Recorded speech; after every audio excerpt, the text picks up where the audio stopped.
Good morning. My name is Richard Sharp. I'm the Chief Operating Officer here at Allocadia. I'll be moderating this morning's event. Allocadia is pleased to host the webinar this morning titled Best Practices in Marketing Budgeting for Improved ROMI. I'm joined today by leading analysts from IDC and a multi-billion-dollar tech giant, VMware.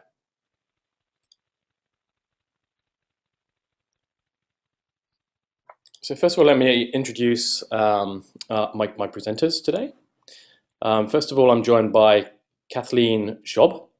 Kathleen is Vice President of Research in IDC's CMO Advisory Council. Kathleen has 25 plus years experience serving B2B technology companies and provides research-based guidance and marketing best practices to the services clients. Kathleen works in all aspects of the CMO advisory practice, including research, planning, execution, delivery, client support, and service expansion. Kathleen, thank you very much for joining us. Thank you very much, Richard. Could I have the next slide, please? And I'd also like to introduce Chaitum Chandra. Chaitum is the Senior Manager of Business Operations at VMware. He leads business operations for finance and marketing, driving specific measurement initiatives and coordination across the worldwide marketing team to improve visibility, velocity, and alignment. Chaitum is also leading the project to adopt both IDC's marketing taxonomy, which Kathleen is going to be talking a little bit about, and also leads the project to implement and deploy Allocadia's marketing budgeting software. Chaitum, welcome. Thanks, Richard. Good to be here. Okay, just before we get started, just let me summarize our agenda for today. So today we'll be discussing the importance of alignment in your marketing planning and budgeting process to drive improved marketing ROI. So Kathleen will be talking about the importance of a shared taxonomy to create alignment around marketing planning. And then Chaitum will be linking that and talking about how they use IDC's taxonomy in their business and how they've been able to support that process by also adopting Allocadia's software to ultimately drive alignment across their global marketing organization. And Chaitum will be able to talk about some of the benefits and time saving that they've experienced. Just a very quick bit of housekeeping. So we're using GoToWebinar for this session today. We are recording the event. So we'll make that recording available to you if you want to review anything that's been discussed today. So no need to take notes. We'll email that out a little bit later on. And if you have any questions, we plan to have sort of 10, 15 minutes at the end of the session for Q&A. So there's a question panel in the GoToMeeting interface. So if you type in any questions that you have, at the end of the session, we'll try and take as many of those as we can. Okay, so without further ado, I'd like to hand over to Kathleen. Thank you, Richard. We can have the next slide. You know, the ability to measure is a sure sign of a quality organization. The transparency that metrics provide will improve marketing by increasing accountability and improving productivity and performance quality. At IDC, we're the company that analyzes the technology industry. We have more than 1,000 analysts all over the world, and my group, the CMO Advisory Service, works with CMOs and marketing operations leaders of many of the world's most prestigious companies, helping them to accelerate their operational excellence. And in our research, what we have found is that as digital technology permits more data, the gap between excellent marketing organizations and those that are deficient is widening, defined in part by those who measure well and those who do not. But just producing some random metrics, that's not really the point. You must collect the right quantitative data in the right way. And to have a bigger impact on the business, marketing executives must learn which which metrics matter and to whom. So I want to start this discussion with that imperative. What metrics matter to whom? Because if you want to talk about ROI in marketing, it's important to start with the end in mind. And when marketers get swamped with data, they often report the wrong things to the wrong people. As one CEO told me, The day that I care about how many clicks that our website have is the day that I lose my job. Next slide. So IDC's hierarchy of marketing metrics describes the business context of what marketing measures and reports. It parses metrics into 3 categories that correspond to the types of decisions that are made at various organizational levels, and it highlights the links between them. So these 3 categories are corporate level metrics. Now these are the ones that are used at the highest level of the company to manage company productivity and performance as a whole. Operational level metrics, which are used to manage marketing resources and asset productivity, forecast the performance results of core marketing processes, and to diagnose the red areas on the quarterly business review or KBR charts. And then the execution level metrics, which are the basic investment data and the root metrics that are produced by marketing activities. If we could go back to the corporate metrics slide, please. So I don't think corporate metrics actually requires a whole lot of comment for this particular discussion, because I think you're all pretty familiar with revenue, profit, and market share. But if we go to the operational metrics, now these are the ones where it starts getting really interesting, because operational level metrics are the ones that marketers tend to forget about. They are the ones that map the inner workings of marketing into the language of business. Now each major function in a company, whether it's finance or HR or R&D or marketing, is a specialty area, and each one has its own private language and its own metrics. And converting each function into business speak by using these kinds of operational metrics ensures that company executives can then collaborate to run the business as a whole. There's 2 kinds of operational metrics. There's ones that measure the productivity of marketing resources, and then there are those that measure how well marketing is doing at its core functional goals. At the end of the day, of course, it all comes down to revenue, but many companies find that it's useful to measure a few strategic performance goals as well. So now if we go to the lowest level of metrics, the execution level, and these are the ones that marketing is most familiar with. And all marketing metrics, regardless of what kind of a KPI or ROI you're going to calculate, start with hundreds of measures that can be derived from the tactical things that marketers do every day. This is executing programs, processes, campaigns, and running the organization. Execution level metrics, though, should be used almost exclusively by the marketers themselves for improving marketing results. Rarely should execution metrics be reported to senior management. Marketers will use them all the time for a number of things. They are used for optimization. For example, did we increase conversion rates? You can use those for testing. Did emails with this color outperform another? Or for customer behavior analysis, like what offer should come next. Execution level metrics are also those that form the basis for operational metrics. Because when you connect the inner workings of marketing as described in the executional level metrics and bring them up to the level where senior executives care about them, that's where you get the operational metrics. And being able to calculate these operational metrics is really, really hard, because it requires inputs from many different execution level metrics, sometimes as many as 30. However, this mapping is the only way to tie the tactics of marketing to the things that really matter to the corporation's productivity and performance, which is, of course, profits, revenue, and market share. Next slide. So if we could talk a little bit about return on investment, because marketing is constantly being asked to calculate ROI or ROMI. Now, many marketing people tend to use the term ROI to simply mean any kind of benefit. For example, somebody could say, the ROI on my email campaign was 60 solid leads. Well, this is clearly a positive outcome, and it's a benefit, and you should track it. However, until you turn that outcome specifically into money, you're not talking about ROI. ROI is an accounting term. ROI is a quantitative financial benefit, and ROMI is a particular kind of ROI. It's always voiced in a percentage. For example, I received a 10% ROI on that. It's not an actual dollar event.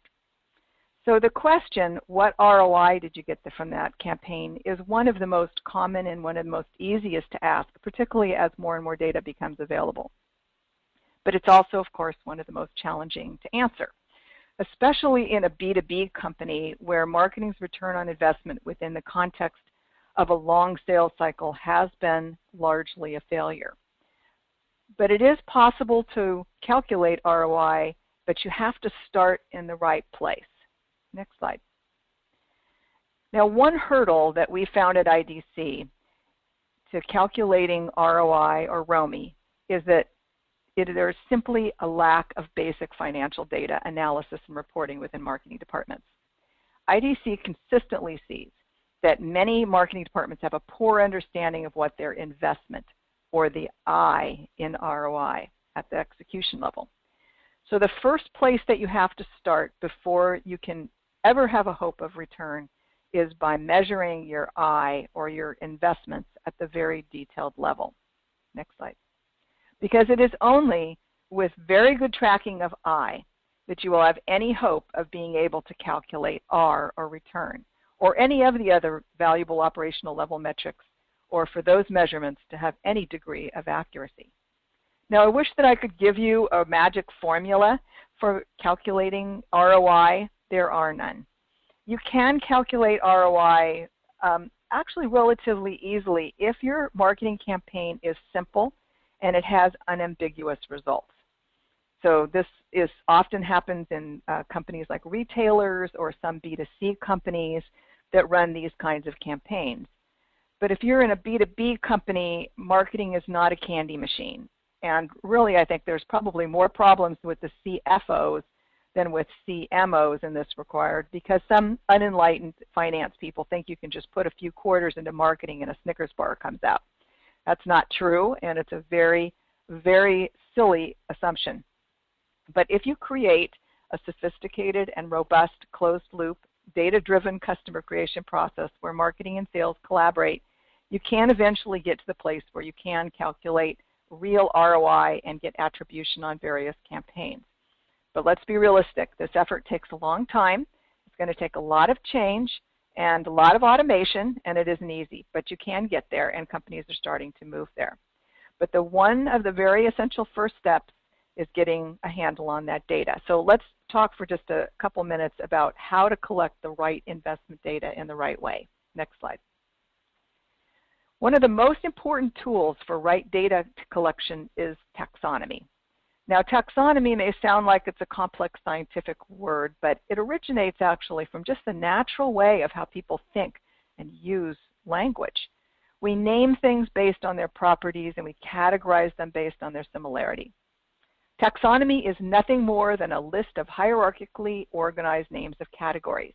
I'm sure you remember the library's Dewey Decimal System, or maybe in school you memorized the animal kingdom, you know, phylum, class, order, family, genus, and species. Well, marketing has a taxonomy too. And taxonomy is especially important when you're collecting investment data and when you are measuring where money is being spent. So taxonomy is important for a couple of reasons. Next slide. Because taxonomy bridges the gap between terminologies that are used by different groups. There's a lot of different groups in marketing. And for example, field marketing may call a particular activity a customer briefing, while the corporate marketing group will call that almost identical activity an executive event.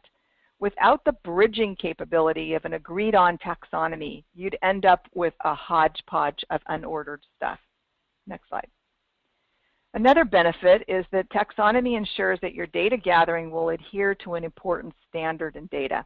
It's called Mesi, mutually exclusive and collectively exhaustive. Mutually exclusive means that any data element that you collect is going to fit into one and only one category. There's no overlaps to cause confusion. And collectively exhaustive means that every single data element fits somewhere and nothing is left out. Next slide. Finally, taxonomy makes it possible for you to benchmark. Now, IDC has been benchmarking marketing investment for many years, 11 years as a matter of fact. And benchmarking is only valuable, though, if you can compare apples to apples and oranges to oranges. So what we do at IDC is we have a taxonomy, and we require everybody who participates in our benchmark to adopt this taxonomy, at least for the purposes of benchmarking. And if you have that, then you can make sure that the data is mutually exclusive, collectively exhaustive, which means you're measuring everything that marketing does. So IDC created this taxonomy for marketing, and we use this to benchmark marketing organizations. And most of the leading technology companies use this taxonomy to collect the investment data. So we also advocate the use of a managerial accounting process.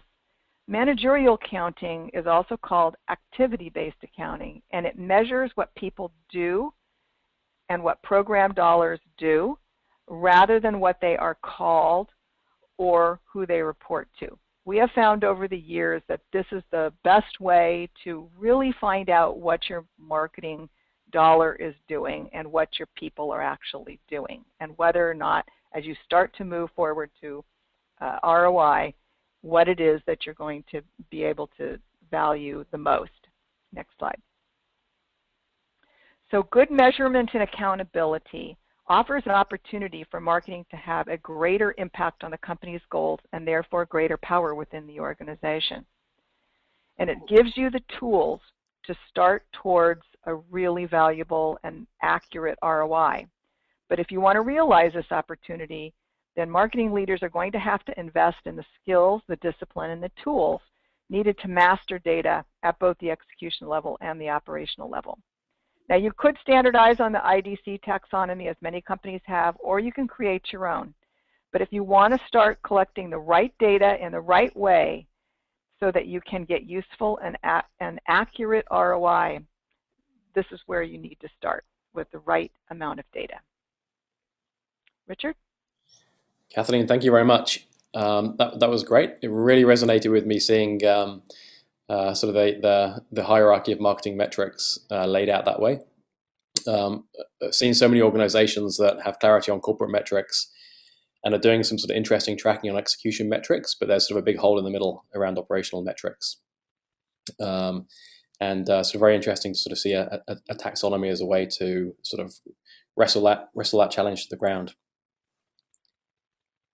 Okay, so I'd like to invite Chaitum now. Chaitum is going to share with us how VMware aligns their global marketing organization through a combination of the marketing taxonomy and also using Allocadia software to help sort of manage that taxonomy and enable their worldwide marketing team to collaborate around the budget planning and management process.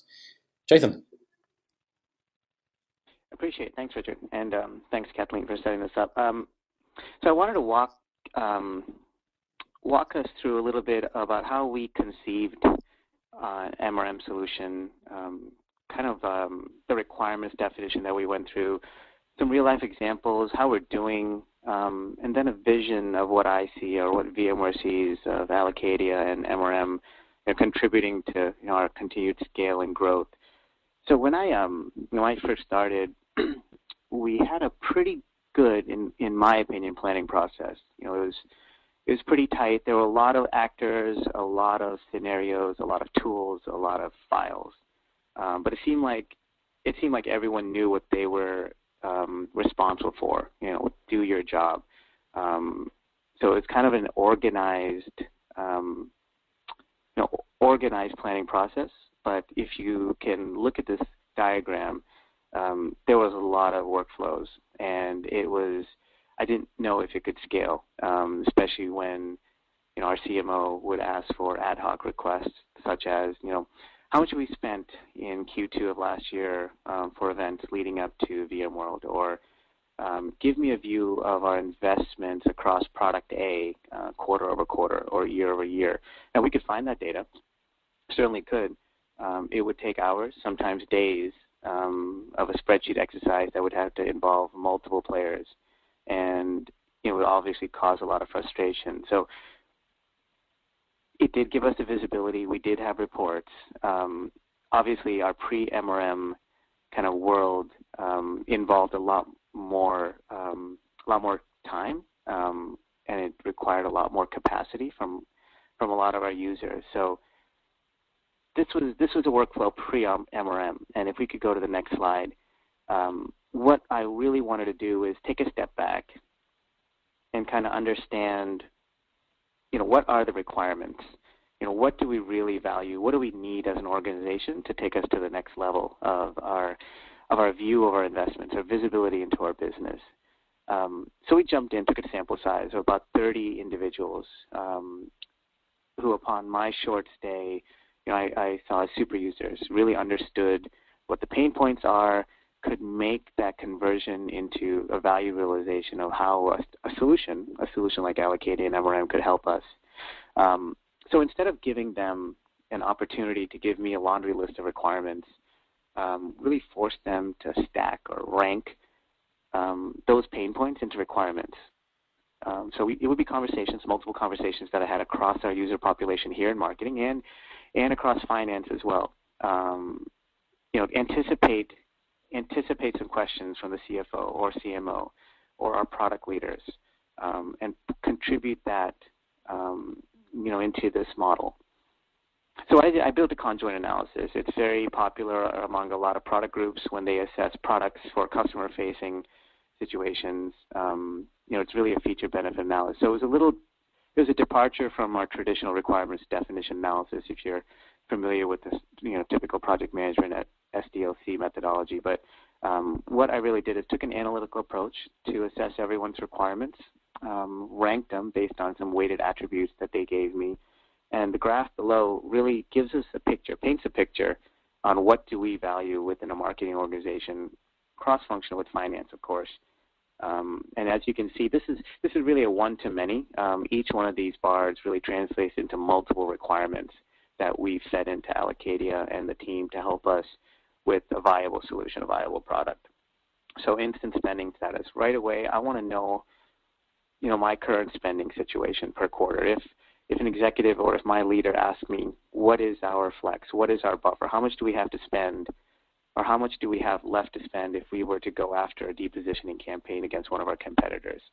We can now give that information on a real-time basis. Before we could as well, it would take some churn, it would take some time. So what I learned through this process was that is priority number one. That's one of the most important things we need to accomplish. So this conjoint analysis really gave me some data, some foundation to back up when, through the implementation, people would ask me or my team, well, why do we have this requirement? Oh, this is what we actually found from a mathematical approach, as well as doing deep dives with 30-plus users. So this was an important contribution to our requirements that fed into, obviously, our design or our deployment. Next slide, please. As we continued, as we fostered adoption about needing a tool, the first really challenge or hurdle that we encountered was, from the executives. Is this a customer-facing tool? Is it revenue-generating? Because, we have a lot of other Tier 1 projects across the company that we need to execute. They are partner-facing, they're customer-facing. So MRM as a solution had a hard time taking off. So it was a lot of selling, cross-selling that myself and my team had to do across the executives, across the user population to really get this the type of momentum we would need to, make an investment and work through it with executive approval. So after we cleared that hurdle, really the next hurdle was working with our IT team because they have constraints as well. They're working cross-functioning with all the other BUs, all the other product groups, all the other service teams to enable their successes as well. So this solution did have an IT component. We did have some data files that we wanted to bring in to get a kind of holistic view of our marketing spend because as you get it, if you remember from the pre-MRM slide, there's a lot of data stores, a lot of systems that have data that are important to our implementation. So that was really the next hurdle that we encountered in our race to implementation. We made it lightweight. We made some concessions. We built some resources on our side and offshore to kind of make it transparent to the user population while also satisfying an important need from IT to make this lightweight. And then ultimately, I think a challenge that we will continue to work with is change management. Crossing that chasm and using the early adopters to kind of be our advocates is critical. Any kind of implementation, especially when you're dealing with a user population that could exceed over 300 users by the end of this year. Allocadia is a very user-friendly tool. I think it facilitates a very simple user experience. Even that said, there are quite a bit of users that are very comfortable, with their current processes, and so there's an art and there's a science to change management, and that continues to be a hurdle that we are clearing. But for the foundational release that we currently have as VMware Marketing, we're able to successfully deploy across a large user base, and change management. I could declare victory at least for this first release. Next slide, please. Another important output of the implementation that we had was alignment. Our current implementation included a number of users from our global and field marketing population. Our product teams also do a lot of marketing analysis and utilize a lot of marketing dollars that they get approved on the side as well. So when we've gotten MRM deployed, we had an alignment exercise in early parts of Q2 to understand what is the total marketing spend across our product portfolio. And if I were to ask you cross-sectionally, how much do we spend product A versus product B, quarter over quarter, year over year, can you tell me what that is? Well, we certainly can, but we had to really work with our product team because a lot of their data, wasn't necessarily automated like our first foundational release was. Now they are looking to deploy MRM so we can get a single view of marketing spend across corporate, field, and product. And that is a big win, a huge step forward for us as an organization. And that a tangential output of that is it helped us with alignment as we go into 2014 for planning. Now all of us are invited to the table for individual planning sessions across the product groups, across field, across corporate marketing. And that's a very important milestone in our company, in our marketing, in our marketing ecosystem for how we plan. So right now we're really going through the 2014 planning process, and MRM is a key part of that. Allocadia is a key part of that. The data that it spits out is also very important. And this is something that didn't come out of the requirements. It wasn't conceived as part of the actual deployment. But I think it's an indicator of what the solution can do for you as an organization. It fosters alignment. It facilitates conversations that you may not have had before. Because when we do demos of this across the company, the MRM solution has the potential to be adopted outside of just the marketing organization to give you a total marketing spend. Because whether we like it or not, just like there might be shadow IT investments or organizations going on, there's also potentially shadow marketing spend going on as well outside of the CMO's direct view. Okay, next slide, please. So this is an example to tie back to a lot of what Kathleen was saying about taxonomy. We do invest heavily in an understanding of how we spend across IDC activities. So this is an example of how we look at our marketing spend across corporate and field to understand how much do we spend in branding or AR, PR, or advertising. Does this, and this is a view of products, so each of the bar charts corresponds to a certain product, but it's a cross-sectional view of IDC activities. So if we were to line up our products from more of a mature product portfolio to more of an emerging, something we're investing in, are we spending across IDC activities in a way that we would expect to? Does this allow us to make decisions going forward for other acquisitions or new products? Should we be spending this much in events or this much in market research and intelligence? So this is a helpful way for us to position our products. And when we talk to some of our product VPs to understand, are we really using our core competencies in marketing against the right products? And the next slide please, also gives a cross-section view of how the product teams or the BUs spend their dollars with their products. So this is really an apples-to-apples comparison of our IDC activities across each of our products. And now as the product team comes on to MRM, this is going to be one holistic view to understand, how are we using our core competencies as a marketing organization to help corporate, field, and the product teams. So this is a very strategic view. This helps us going into 2014 for planning. It helps us assess, well, as we incubate products or incubate new research, here's how marketing comes to the table. Here's how they should be spending their money. Here's a model investment. So we're getting more, our sample size is becoming greater and greater, where we have a stronger confidence interval on how marketing should be spending their money for emerging versus mature products. Okay, thank you. Next slide, please. This was a punchline type of slide that I had used early on in the days to estimate, this is the potential savings that you will get back. You as a marketing organization, you as a VP, you as a CMO will get back from your team, if we successfully implement this. And this was very conservative. So this goes back to the visibility, velocity, especially concepts that I had pitched early on about the bandwidth savings, the capacity gains that we as an organization can get. Now, this is very subjective, but there is data to back this up. And it was a very compelling slide. It was a very compelling story to show that, we can avoid some of these fire drills. We can avoid some of these long hours, long days to do to do spreadsheet drills. So I hope that this is a preview of what an MRM solution, Allocadia specifically, can give you back. Next slide, please.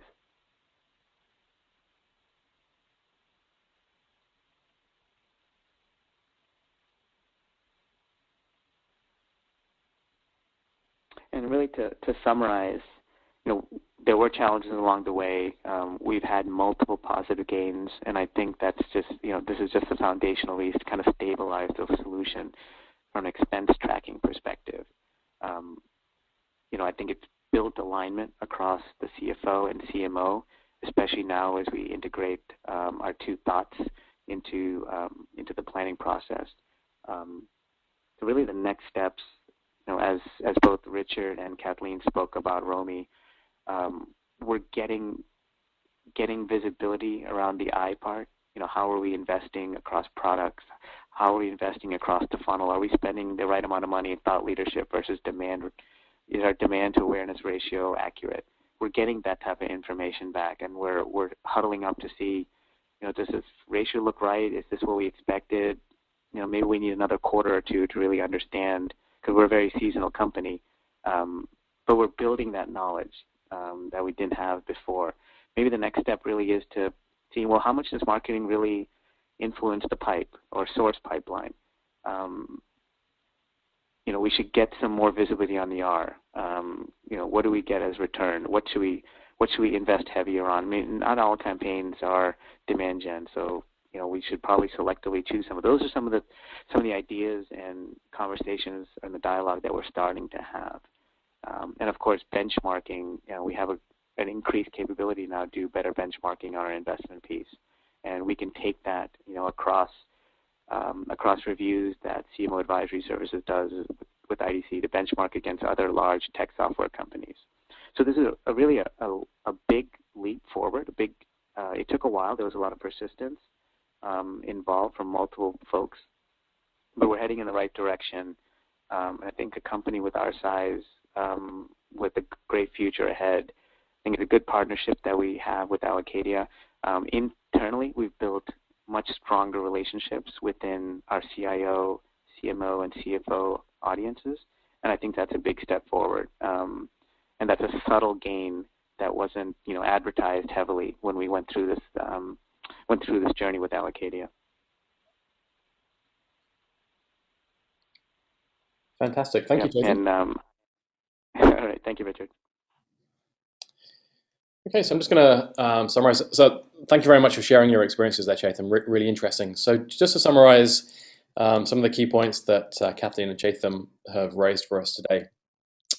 Firstly, from Kathleen's perspective, a taxonomy can really help ensure alignment for accurate measurement of ROI, and you've heard that from Kathleen, but also in action from Chaitum, as VMware managed to kind of grapple, a pretty sort of complex, sort of original process, and deployed marketing resource management software to kind of help that process by leveraging IDC's marketing taxonomy. Next, activity-based benchmarking is really all about measuring what marketing does. Use of taxonomy and Allocadia has really helped drive alignment at VMware, connecting corporate strategy and stakeholders with marketers right across a large global organization. And I think that really came across very strongly from Chaitum's presentation.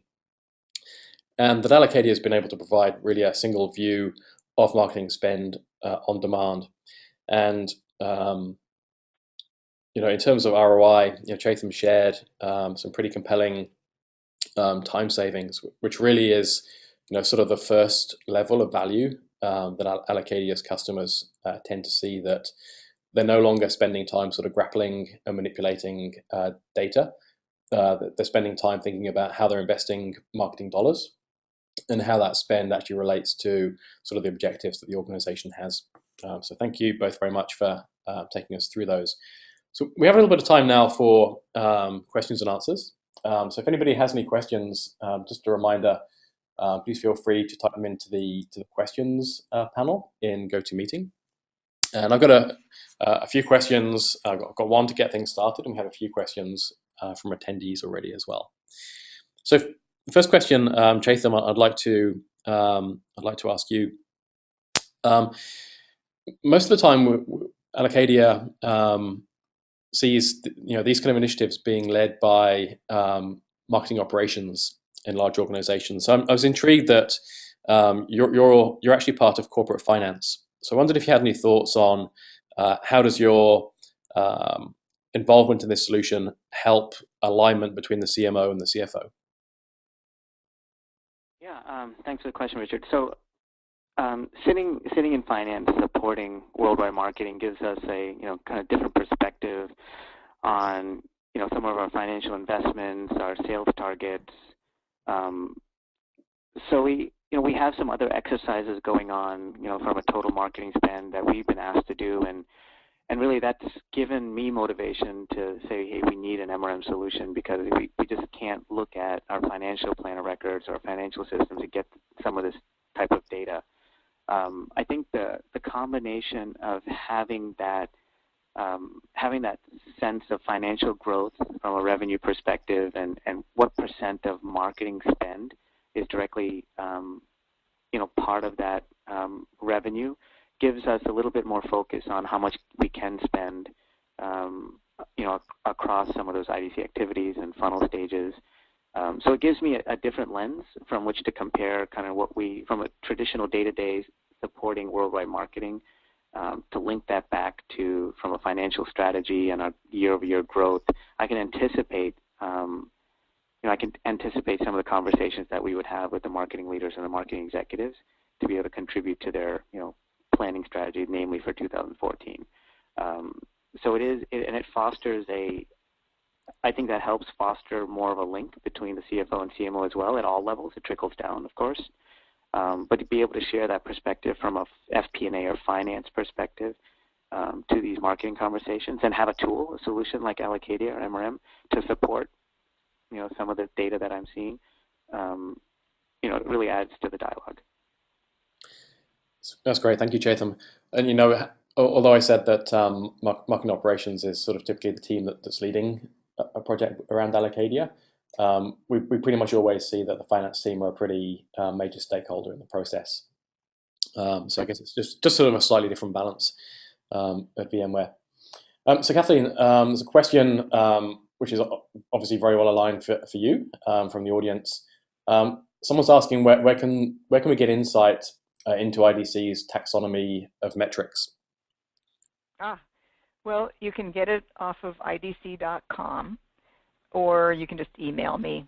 So it's, I think my email was at the beginning, but it's kschaub@idc.com. We'd be happy to give you a copy of the, it's a pretty thick document because marketing, it has all the definitions and everything on it, but very well used. So happy to provide that. Fantastic, thanks, Kathleen. We'll also make sure when we send out the email with a link to the recording that we let people have your contact details in case anybody does want to reach out and get a bit more information from you.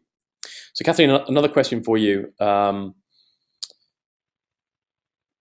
Could you talk about how, this is a sort of question relating to attribution, could you talk about how you attribute ROMI to various activities in a B2B campaign? So I think the attendee is thinking about, sort of in a sort of a complex, sort of multi-touch sort of marketing engagement. How does ROMI get allocated? Well, that's a question that probably would take us far beyond today's time frame. But let me tell you what we're seeing in some of the leading companies. So as I mentioned before, the first thing that has to happen really is that people have to get control of their eye and understand what, where are they spending their money. And I loved the way that VMWare is allocating it to different products, and you can also, allocate it to different campaigns and things as well. And then when you have a very long sales cycle, obviously it's going to be very difficult to attribute the beginning to the end. But what people are doing is being able to look at recipes of tactics that happen at various stages of the pipeline. And then as you gather more and more data, you can start to tease out using analytical algorithms what the attribution and what the value of various tactics and various campaigns are over time. So again, it's not the candy machine, how much, if I put this in, how much is my ad campaign spitting out? That works to some degree if you can have very, very isolated campaigns. As in some B2C, and occasionally you can find it in a B2B too. For example, you can do it manually or, tracking it back on something that's very simple. But the main thing is put your eye in and then, start looking at recipes and, complexes, if you will, of tactics that happen at various stages. And if you get enough data and you can get some business analytic tools, you will be able to start teasing out what the attribution metrics are on those. That's a fantastic answer to a hugely complex problem. Thank you, Kathleen. Kathleen, another question for you. So allocating your marketing investments into the taxonomy seems like it would be very time intensive. Are there any secrets or shortcuts? Are there any secrets or shortcuts? Our experience has been that even for large companies, it's really, in which we do this once a year, for our benchmarks, that it's usually a few days worth of time to get everybody in at the beginning. I might want to ask VMware here for Chaitum, who's our customer, to chime in here about how much time shortens off when you are using the and people are attributing it at the point of entry. So Chaitum, have you found a difference in the shortening of the time to actually put things in the I'm talking to collect the data? Have you found a shortening of that since you've been using an MRM tool? Yeah, certainly. I mean, we've gained bandwidth because, kind of when we crossed the hurdle of getting comfort with the tool and kind of understanding how the data is represented compared to the pre-MRM days, we haven't quantified to kind of map back to that slide that I positioned about the time savings. But each of the users, when we do our QBRs, like the quarterly business reviews, we have a section in there about Tell me a little bit about your interaction with the solution, the tool. How is it improved? What areas can we improve on? We do kind of a full assessment. So a number of those conversations have yielded in, it takes a few minutes to kind of put in my investments. We have a certain process of building a plan within Allocadia, before the quarter starts, or at least soon after the quarter starts. And that process is very seamless now. And I think that goes back to kind of the change management piece and then kind of understanding the tool. So from that perspective, helps. It's a two-way benefit, obviously, because we have visibility. We can see what people's bottoms-up plan are, before asking for their spreadsheets, for example. So we've made the migration, from moving off of spreadsheets into the tool. That obviously is a huge time savings because they don't have to manually maintain their spreadsheets. There's no version control issues. It's all, we have a SaaS-based solution with Allocadia. It's all in the cloud. So that is a significant time savings. It's kind of consistent with, before I worked for IDC, I was a marketing practitioner for many years and did this kind of work. And when you are consistent from year over year, it definitely does make a difference in terms of the time. The first time that you do something is always tough. So it's sort of a go slow to go fast kind of an exercise. Once you get everything in and once you've got everybody kind of acclimated to what the definitions of the taxonomy are and how the process works, then actually doing it goes pretty quickly. The change management does take some time, though. That's great. Thank you very much, guys. So a question for you, Chaitum, that sort of relates to this. I think sort of to the payoff of sort of taking the time to sort of get a hierarchy or a taxonomy. So do you have any integration between Allocadia and your GL, which I think is General Ledger system, to record actuals? And that's a question from one of the attendees. Yeah, I think that's a great question. So right now, the reports that were readily available and how we worked with IT, actually ties to our ERP solution. So tying to the GL, we actually do tie to the GL, but that is more from a plug perspective. So right now, Automated, the first release did not introduce tying to the GLs, but that's part of our 1.x type of release, where right now we're doing some plugs to tie to the GL. So when we do this total marketing spend or marketing spend analysis, the data that we show from Allocadia does tie to the GL. But the the initial automated feed, just based on the reports that IT set us initially, do not tie to the GL. They tie to our ERP system, from our traditional procure to pay. So there's a small delta, maybe less than 1%, but we plug that manually to make sure it ties to the GL. But we're working with the IT team for release 1.x to make that an automated feed going forward to the GL. That's perfect. Thanks, Chaitum. And I can kind of add from an Allocadia perspective, we do on a very frequent basis have particularly larger customers who will be able to pull data from whether it's Oracle or SAP Financials, be able to pull PO or invoice or actuals data into Allocadia. And one of the paybacks of having sort of well thought through taxonomy is that it becomes easier for us to sort of automatically go and sort of reconcile those POs and invoices against budget line items. So it's something that Allocadia can very much help with. Another question for actually I think to VMware, to you, Chaitum. So are you currently bringing in any execution metrics into Allocadia, either from a CRM system, or I guess it doesn't say this, but I'm sort of adding this, or a marketing automation system, and sort of compiling those with sort of the budget data that's in Allocadia? Yeah, good question. I think that's certainly the direction that we're headed.